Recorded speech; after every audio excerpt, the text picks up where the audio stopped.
নবী সাল্লাল্লাহু আলাইহি ওয়াসাল্লাম সহিহ মুসলিম হাদিস বলেছেন যে ইজা তাওয়াক্তা মারাকাতান, যখন তুমি গোশত পাক করবে, বেশি গোশত নেই, আরে গোশত দিলে দিতে পারবো না, এক পিস কেমন করে দিব, লজ্জা লাগছে, 2 পিস 3 পিস আজকাল দিতে পারবে না, লজ্জা পাবে, তাই না? পাশের লোক হয়তো নবী সাল্লাল্লাহু আলাইহি ওয়াসাল্লাম ফাকসার মাআহা, ওর ঝোল একটু বেশি করো, পানি মানে ঝোল, এখানে ঝোল পানি বেশি করে দিয়ে দাও, ঝোল বেশি হোক, ঝোল বেশি করো, স্বাদ একটু কমই হোক। তাহাদ জিরানাকা, তোমার প্রতিবেশীদের একটু খোঁজ খবর না। অনেকে আছে বছরে একবার হয়তো ওই কুরবানি ঈদুল আজহা ছাড়া গোশত খেতে পায় না, আছে এমন গরিব আমাদের দেশে আছে, পয়সা নেই গোশত কিনে খাওয়ার, কেউ না দিলে গোটা বছর। মাঝে মধ্যে আপনি একটু ঝোল দিলেন, 1 পিস 2 পিস দিলেন, ঝোলও তো অন্তত পেল, জি কোনো লজ্জা নেই। আমার এতটাই ছিল, কিন্তু যদি থাকে আপনার বাচ্চাদেরকে 10 পিস না খাওয়িয়ে আপনি 3 পিস খাওয়াইলেন, আর আপনি গরিবকে আপনি 2 পিস 1 পিস করে দিলেন, হ্যাঁ, যখন তখন আপনার বাচ্চাদেরকে না খাওয়িয়ে ঘন ঘন না খেয়ে, আমি সপ্তাহে 1 দিন খাওয়াইলাম, সপ্তাহে 2 দিন 3 দিন না খাওয়ে, আর বাকি গরিবদেরকে আমি খাওয়াইলাম, মাসে 1 বার খাওয়ালাম, আমার বাচ্চার প্রতি সপ্তাহে 1 বার করে খাচ্ছে, আর একটা গরিব মানুষকে আমি মাসে 1 বার দিচ্ছি, কোনো অসুবিধা নেই, বরং দেখবেন চারিদিকে বরকতের রাস্তা খুলবে। কিন্তু আসলে আমাদের অন্তরটা খুব ছোট হয়ে গেছে, কিরকম নিজের বাচ্চাদের যেন ঢেলে দিচ্ছেন আপনি, নিজের খাওয়া দাওয়ার ক্ষেত্রে কি যে খরচ করছেন আপনি, জবাব দিতে পারবেন না রবকে, অপচয়কারী শয়তানের ভাই হয়ে আল্লাহর সামনে হাজির হবে। আর এদিকে একটা ভালো খাবার বা ভালো কিছু আপনি গরিবকে দিতে পারছেন না, যারা পাড়া প্রতিবেশী। চিন্তা করতে হবে বিষয়গুলি, যে রবের কাছে সব কিছুর হিসাব হবে। এই নয় যে আপনাকে আল্লাহ পয়সা দিয়েছেন শুধু আপনার স্বার্থে, আপনার আশেপাশের লোকের স্বার্থ দিয়েছেন।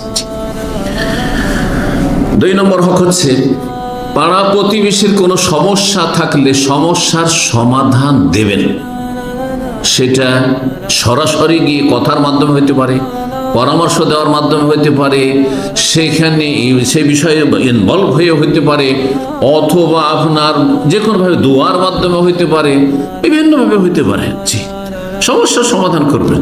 2 প্রতিবেশীদের লড়াই ঝগড়া করছে, আর আপনি তাকাবেন ফেল করে, ওই টাউন বাজারের মতো। টাউন বাজারে কেউ কাউ চেনে না, যে এই জন্য দিন দুপুরে ও ডাকাতি হলে কেউ কারো ধারে কাছে যাবে না, আছে না নাই? ইল্লা মাশাআল্লাহ, স্থানীয় কিছু লোক যদি সাহস করে সেটা ভিন্ন বিষয়, তো সবাই যেহেতু বাইরে থেকে এসে সবাই নিজের জীবন নিয়ে ভয় করছে।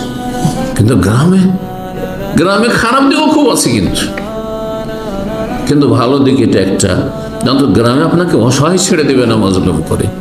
আজকাল যদিও দুনিয়ার স্বার্থে সম্পর্কগুলো হয়ে গেছে, কিন্তু এক সময় ছিল যে না, দিনী চেতনা ছিল আর ইমানি জজবাও ছিল, যার ফলে মানুষ একে অপরের সমস্যার সমাধান বা কোনো কাজে আসতে পারি, উপকার করতে পারি। দেখেন, আমরা ছোটকালে দেখছি গ্রামে কারো বাড়িতে বিয়ে লেগেছে, দুধ কেনার প্রশ্নে ওঠে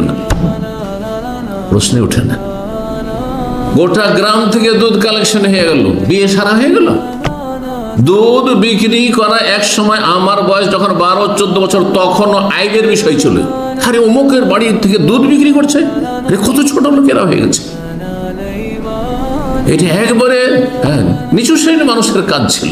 এখন বড় বড় ধরনের দুধ, এক ফোঁটা দুধ দেবেন আপনাকে, পয়সা ছাড়া কোনো কথাই নেই। জি, এই 50টা বছরের মধ্যে কি যে পরিবর্তন এসেছে, সামাজিক পারিবারিক পরিবর্তন। আল্লাহ রাব্বুল সূরা হজের 77 বছর আফআলুল খাইরা, জনকল্যাণমূলক কাজ করা, জনকল্যাণমূলক কাজ করো, লাআল্লাকুম তুফলিহুন, এতেই তুমি ফালাহ পাবে, সার্বিক কামিয়াবি, সফলতা লাভ করতে পারবে।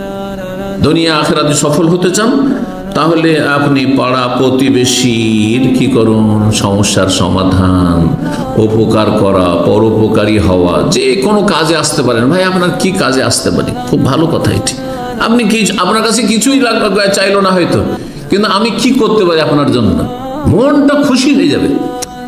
এই ধরনের কথাগুলি আমরা আরবদের যারা ধার্মিক ভালো মানুষ তাদের কাছে শুনি, যে আমি আপনার জন্য কি করতে পারি। জি, ব্যাস।